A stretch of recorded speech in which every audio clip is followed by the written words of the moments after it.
ভারতের মহারাষ্ট্রে একটা পার্কের ভেতরে আমার দুইটা মুসলিম বোন গিয়েছেন ঘোরাফেরা করতে। হঠাৎ করে নামাজের সময় হয়েছে, আশেপাশে মসজিদ না পেয়ে ওই পার্কের একটা জায়গায় দুইজন বোন দাঁড়িয়ে নামাজ পড়েছে। নামাজ পড়া যখন শুরু হয়ে গেল, হিন্দুরা ভিডিও করার পরে সোশ্যাল মিডিয়ার মধ্যে ভাইরাল করে দিয়েছে।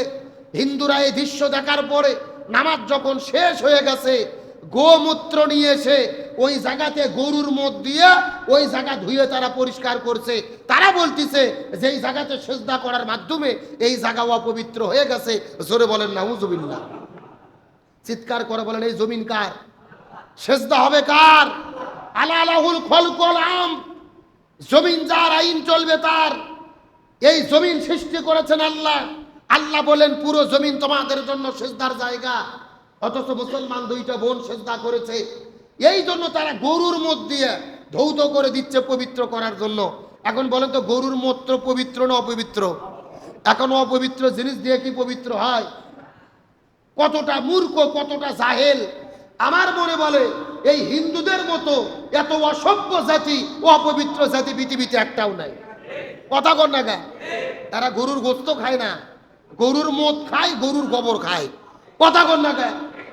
গরু যদি মা হয়, গরু যদি তোদের দেবী হয়, গরু ভক্তি করে গোস্ত খাস না, তা গরুর দুধ খাস, গোবর খাস, মদ খাস, তখন লজ্জা করে না? কথা কর না গা? একটা কথা ভালো করে বোঝেন, রসুল বললেন পুরো জায়গা সেজদা করার জায়গা, পুরো জমিন হলো সেজদার জায়গা। অথচ এই দুইজন বোন চলে যাওয়ার পরে গরুর মদ দিয়ে ধুয়ে পরিষ্কার করে শিব বন্দনা করে পূজা করেছে। তারা বলতেছে মুসলমানরা সেজদা করেছিল, এই জায়গা আমরা রক্ষা করলাম। এই সমস্ত আহম্মক জাহেলদেরকে বলতে চাই, এই জমিন আল্লাহ সৃষ্টি করেছেন, এই পুরো পৃথিবী আসমান জমিন সবকিছু আল্লাহ সৃষ্টি করেছেন। এই জমিনে সেজদা পাওয়ার একমাত্র উত্তরাধিকারী যোগ্য হলেন আমার আল্লাহ। কথা বলেন ঠিক কিনা? আজকে ভারতে নামাজ পড়তে দেওয়া হয় না, রাস্তাঘাটে মসজিদের মধ্যে মুসলমানদের হত্যা করা হয়। সেই অক্ষ আইন তৈরি করে হাজার হাজার মসজিদ মাদ্রাসাকে মাটির সঙ্গে মিশে দেওয়া হচ্ছে। মুসলমানদের গরু জবে করার কারণে হত্যা করা হচ্ছে। কত মুসলমানদের শহীদ করে দিলেন, বাবরি মসজিদটাকে ধ্বংস করে দিলেন, হাজার হাজার মুসলমানদেরকে মেরে শেষ করে দিচ্ছে। আবার নতুন করে পেহেলগাম, সেই জম্মু কাশ্মীরের ভেতরে নিজেরা নাটক তৈরি করে পাকিস্তানের ওপরে হামলা করার পরিকল্পনা করে যুদ্ধ করা শুরু করতেছে। আমরা ভারতকে পরিষ্কার করে বলে দিতে চাই, আমার নবী হাদিসের মধ্যে বলেছে ইমানদারদের ভয় করলে হবে না, কিয়ামতের আগে ইমানদার এবং বেঈমানদের ভেতরে হিন্দুস্তানে যুদ্ধ হবে, যার নাম হলো গাজওয়াতুল হিন্দ। রসুল বলেছে এই যুদ্ধে ইমানদাররা বিজয়ী হবে। বলেন আল্লাহু আকবার। আমরা দেখেছি গত 2 দিন আগে ভারতের কয়েকটা বিমান যখন পাকিস্তানের সীমান্তের মধ্যে চলে গেছে, পাকিস্তান এমন ভাবে হামলা করেছে, পিছন দিক থেকে ধাওয়া দিয়েছে, এই 4টা প্লেন ভারতে পালিয়ে আসতে বাধ্য হয়েছে। আল্লাহু আকবার বলেন। তাদের 4টা যুদ্ধ বিমান, রাফেল যুদ্ধ বিমান আবার দেশের মধ্যে ভয়েতে কোনো মতো জীবন নিয়ে পালিয়ে এসেছে। তার মানে বোঝা যায় শক্তি শুধু অস্ত্রের নয়, শক্তি শুধু প্লেনের নয়, আগে আমাদের ইমানের বলে বলিয়ান হতে হবে। তার কারণ সংখ্যার ভিত্তিতে ইমানদারদের বিজয় হয় না, মুসলমানের বিজয় হয় কিসের শক্তিতে?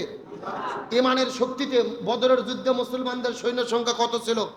313, আর কাফিরদের সংখ্যা ছিল 1000, কিন্তু বিজয় লাভ করেছে কারা? মুসলমানেরা। তার মানে বোঝা গেল যুগে যুগে মুসলমানদের বিজয় কোনো সংখ্যা ধিক্যের ফলে হয় না, মুসলমানদের বিজয় হয় ইমানের শক্তিতে।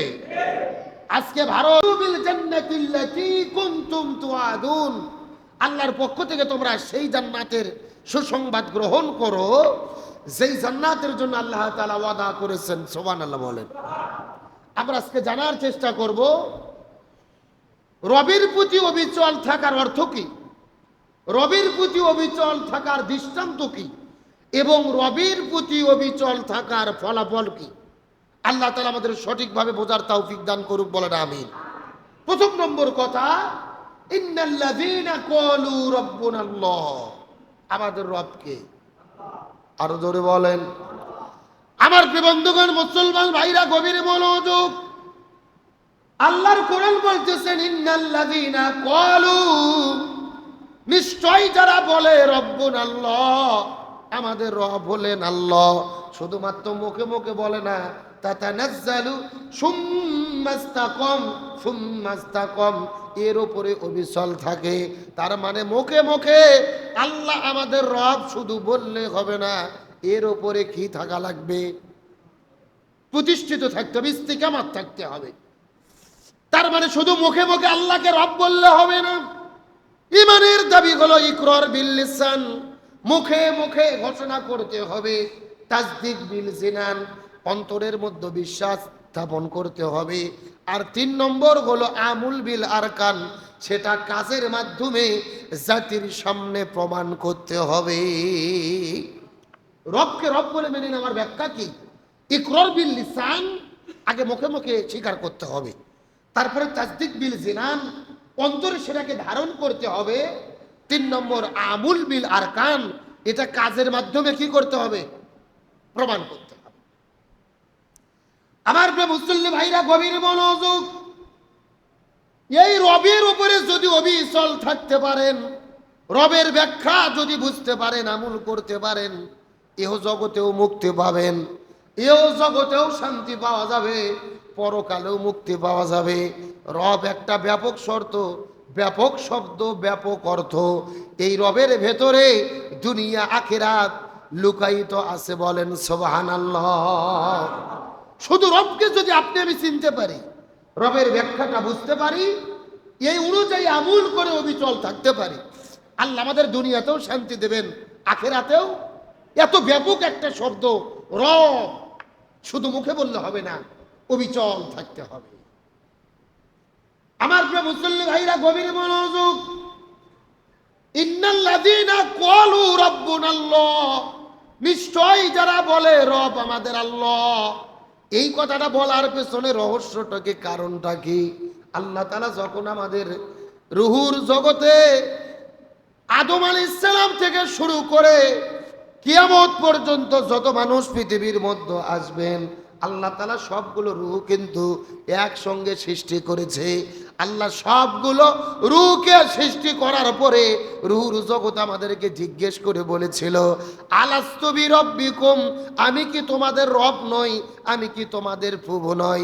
আমরা সবাই বলেছিলাম ক্বালু বালা, অবশ্যই আপনি আমাদের রব, অবশ্যই আপনি আমাদের প্রভু।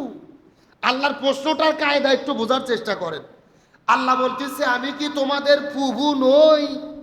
আমরা যদি বলতাম নাম, হ্যাঁ আপনি আমাদের প্রভু, উত্তর হতো না? আমার কথা কি বুঝতেছেন? কেউ যদি আপনাকে প্রশ্ন করে যে আপনি কি বগুড়া শহরে যাবেন, আপনি যদি বলেন হ্যাঁ, উত্তর হবে না? অবশ্যই হবে। কিন্তু আমরা শুধু নাম বলিনি, আমরা বলছি ক্বালু বালা, অবশ্যই আপনি আমাদের রব। আপনি যদি বলেন বগুড়া যাব, এটার গুরুত্ব কম, কিন্তু যদি বলেন অবশ্যই যাব, গুরুত্ব কম না বেশি? তাহলে আল্লাহ প্রশ্ন করলেন, আলাস্তু বিরব্বিকুম, আমি কি তোমাদের রব নই? আমরা সবাই মিলে সেদিন উত্তর দিয়েছিলাম ক্বালু বালা, শুধুই কি রব আপনি তাই? অবশ্যই আপনি আমাদের রব। সুবহানাল্লাহ বলেন। আমার প্রিয় বন্ধুগণ, মুসলমান ভাইরা, গভীর মনোযোগ। রূর জগতের ভিতরে আল্লাহ তাআলা প্রথম প্রশ্ন করলেন, আলাস্তু বিরব্বিকুম, আমি কি তোমাদের রব নই? আমরা বলেছিলাম ক্বালু বালা, অবশ্যই আপনি আমাদের রব। আবার যেদিন বিদায় নিয়ে চলে যাব, আপনার আমার যখন মৃত্যু হবে, কবরের মধ্যে রেখে আসার পরে, মুনকার নাকির আসার পরে প্রথম যেই প্রশ্ন করবে, বলেন তো সেই প্রশ্নটা কি? মান রব্বুকা, তোমার রবকে। তার মানে প্রথম প্রশ্ন তোমার রবকে। আবার কবরের মধ্যেও প্রথম প্রশ্ন তোমার রবকে। রব সম্পর্কে কখনো কি চিন্তা করে দেখেছেন? আল্লাহ প্রথম প্রশ্ন করেছেন রবকে, আবার কবরেও প্রথম প্রশ্ন তোমার রবকে। তার মানে দুনিয়ার ভেতরে রবের প্রতি ঈমান আনার পরে যারা অবিচল থাকতে পারবে, তারাই কবরে রবের প্রশ্নের উত্তর দিতে পারবে। আপনি রূহর জগতে স্বীকার করেছেন অবশ্যই আপনি আমাদের রব, কিন্তু পুরো দুনিয়ার ভেতরে রবের বাইরে জিন্দেগি গঠন করেছেন, উত্তর দেওয়ার কোনো সুযোগ রব সম্পর্কে বোঝার চেষ্টা করেন, চিন্তা করার চেষ্টা করেন, অনুধাবন করার চেষ্টা করেন। আল্লাহ প্রথম প্রশ্ন করলেন আলাস্তু বিরব্বিকুম, আমরা বললাম ক্বালু বালা, আপনি অবশ্যই আমাদের রব। আবার যখন নামাজের মধ্যে চলে যাই, রুকু করি, সিজদা করি, রুকু সিজদার তাসবির ভেতরে রব শব্দ আছে না নাই? সুবহানা রব্বিয়াল আযীম, সুবহানা রব্বিয়াল আলা, প্রত্যেকটা তাসবির মধ্যে কি আছে? আরো জোরে বলেন। আল্লাহ কোরআনের ভেতরে 114টা সূরা দান করলেন। 114টা সূরার মধ্যে প্রথম নম্বর সূরা হলো সূরা আল ফাতিহা। এই ফাতিহা শব্দ শুরু হয় কি দিয়ে? আলহামদুলিল্লাহি রাব্বিল আলামিন। এই জায়গার মধ্যে প্রথমে রব, আল্লাহ প্রথম প্রশ্ন করেছে রব, কবরে প্রথম প্রশ্ন রব। আবার যখন নামাজের পরে আল্লাহর কাছে দোয়া করি, আল্লাহর কাছে প্রার্থনা করি, আল্লাহর কাছে দোয়া ভিক্ষা চাই, রব্বানা আতিনা ফিদ দুনিয়া হাসানা ওয়া ফিল আখিরাতি হাসানা ওয়া কিনা আযাবান নার। এই জায়গার মধ্যে রব আছে না নাই? আরো জোরে বলেন। তার মানে জন্মের আগে রব, মৃত্যুর পরে কবরের মধ্যে রব, সারা জীবনের মধ্যে রব, নামাজের মধ্যে রব, কোরআন তেলাওয়াত করতে গেলে রব। আল্লাহ রব রব এত শব্দ কেন ব্যবহার করলেন, এত ব্যাখ্যা কেন দিলেন? রব যার ঠিক হবে, রবকে যে ভালোভাবে চিনতে পারবে এবং তার উপরে অবিচল থাকতে পারবে, ফালা খাউফুন আলাইহিম ওয়ালা হুম ইয়াহজানুন, তাদের জন্য কোনো ভয় থাকবে না, তাদের জন্য কোনো টেনশন থাকবে না। এহ জগতে শান্তি আর পরকালে মুক্তি দান করবে কে? আরো ধরে বলেন কে? এজন্য রবকে চিনতে হবে, রবকে সিজদা করতে হবে, রবের হুকুম আকামগুলো মেনে চলতে। আল্লাহ তাআলা আমাদের উম্মতি মুহাম্মাদের জন্য পৃথিবীর পুরো জমিনটাকে সিজদা করার জায়গা বানিয়ে দিয়েছে। সুবহানাল্লাহ বলেন। আপনি যে মসজিদেই নামাজ পড়তে হবে বাধ্যতামূলক না। আপনি মরুভূমিতে থাকেন, আপনি পাহাড়ে থাকেন, সাগরে থাকেন, জঙ্গলে থাকেন, আপনি যেখানেই থাকবেন ওখানে সিজদা দিতে হবে কাকে? আরো জোরে বলেন। আল্লাহ তাআলা আমাদের জন্য পুরো জমিনকে পবিত্র